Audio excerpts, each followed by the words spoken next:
Ladies and gentlemen, welcome back to another mid-season video. In this video, I'm going to be asking and answering the question, what changes does your club need to make to improve for the second half of the season? Okay, and this is a bit of a statistical video, a vibes video. We're going to go in reverse alphabetical order because I'm feeling fucking fruity. Starting off with the Dogs. I've written down here, you either back Bevo or you don't back him. The Dogs are in this weird vein of life right now where the public, because of Draper's comments and just general understanding as well, the public know that there's a bit of fragility with Bevo and some of the plays and the relationships.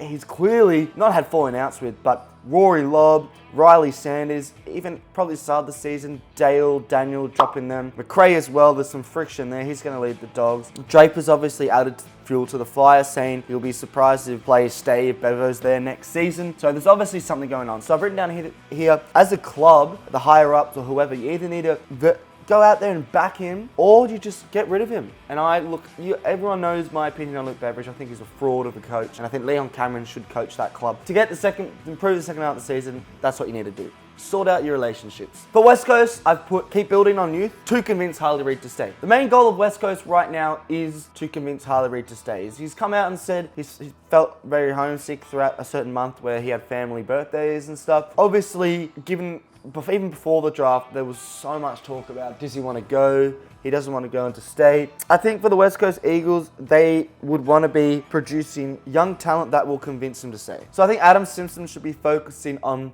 building up these young players so Harley Reid can look at him and be like, wow, I'm not the only good young player here. This is exciting. You got to excite him. You got to entice him, convince this guy to stay, because I'll tell you this much, if he stays, they're winning a flag while he's there. Definitely. And if he goes, whoever gets him, holy fuck, whoever gets that man is in for a treat. For Sydney, I put find a place for Mills and Parker. I think the hardest thing will be for Sydney, once these players come fit again, is to find the balance. The balance is there right now. The midfield has a balance. You've got Rowbottom as that defensive-minded player, and you've got Heaney, Warner, even Jordan, who can be that sort of all-round who bombs forward. Once these two players come back, particularly Luke Parker, who I think has to play in the midfield, once they come back, it's going to be hard, because who do you put in that midfield? How do you balance that? Mills, Parker, on top of Jordan, Adams, on top of Warner, Heaney, on top of whoever else wants to play in the fucking midfield. So many players there. That's going to be the key to having a good half of the season, is to find that balance. For St Kilda, I put new coach, new ideas,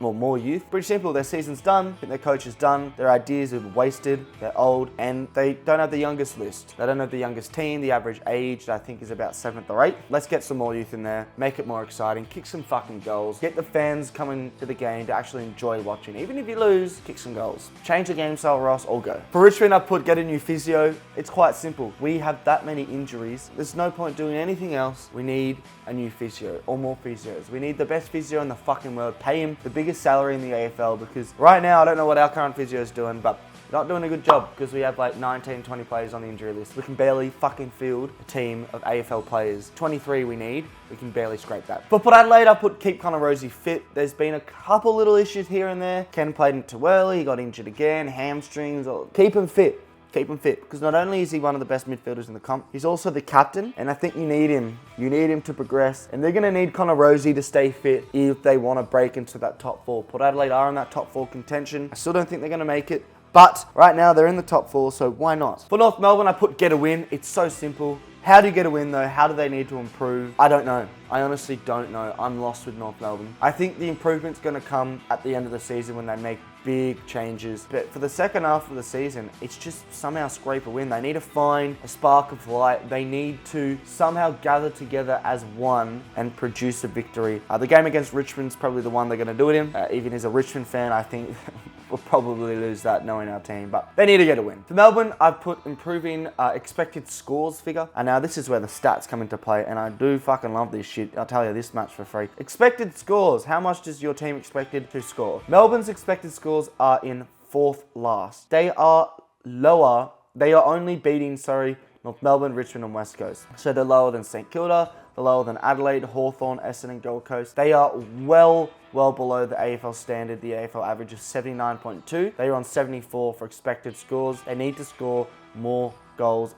This is to break into the top 4. We all know how good their defensive system is, how good they are defensively. It's just the scoring that's always been their problem. For Hawthorn, I put clean up centre clearances. The Hawthorn's midfielders never been their strong point. To progress more in 2024, at the end of it, they need to clean up the centre clearances. If we look at the centre clearances, they are in dead last on 9.5 average. The AFL average is 11.7. They are in the lowest category by quite some way, under Richmond, under St Kilda. They need to clean up those centre clearances, because you get the centre clearance, you get control of the field, you get territory, and you can build up from there. For GWS, I put stay under the radar. This is a bit of a different one, but I feel like the Giants, when they're in the spotlight and people are always saying in the media they're the best team in the comp, they start to fall down. And as soon as you sort of forget about the Giants, they get those wins. I feel like, how do you do that? I don't know. But if they can just stay under the radar a little bit, I think they can win the flag. Pretty easy. I think they can. For Gold Coast, I put get less turnovers. Damien Hardwick's game style always leads itself and lends itself to turnovers. So there's no doubt that's more of a coach thing than a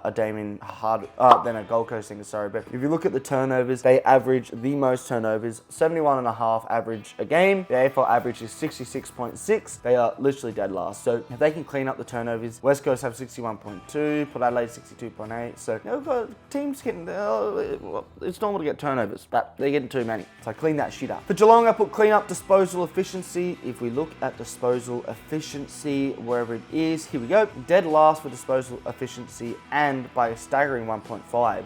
69.5 Geelong's disposal efficiency is the average. The AFL is 72.8. If you're dead last in that, look, it's not the worst thing in the world. They're actually doing well, but if they can clean that up a little bit, they should be a bit better. And that does include kicking efficiency, where they are also dead last by 2%. For Fremantle, I put kick straight off a goal. They are just not kicking straight at the moment, according to the stats, although I thought Richmond would be dead last. They are in absolute dead last. 43.3, the AFL average is 48.9. Clean up the goal scoring, clean up the accuracy, and you should be a bit better. For Essendon, I literally just put ride the wave. Enjoy it, enjoy it. When I'm a fan of the Premier League, United fan. Now, at the start of the season that just passed, Spurs were top of the table. They were doing well. They'd undefeated in 10 games or something. Ant Postecoglou, the Australian mate, he went out in the media press conferences and he said, look, let the fans believe. Let them believe. This is the point of sport, is to believe your team can win. Why not believe in that moment? Even if it's unrealistic, even if it's knowing that, look, Essendon probably won't make the top 4. Even if it's that, believe. So I just, for Essendon, keep believing. Ride that wave. Don't think, oh, you're naturally going to fall, even though you probably will. Just ride the wave. Why not? For Collingwood,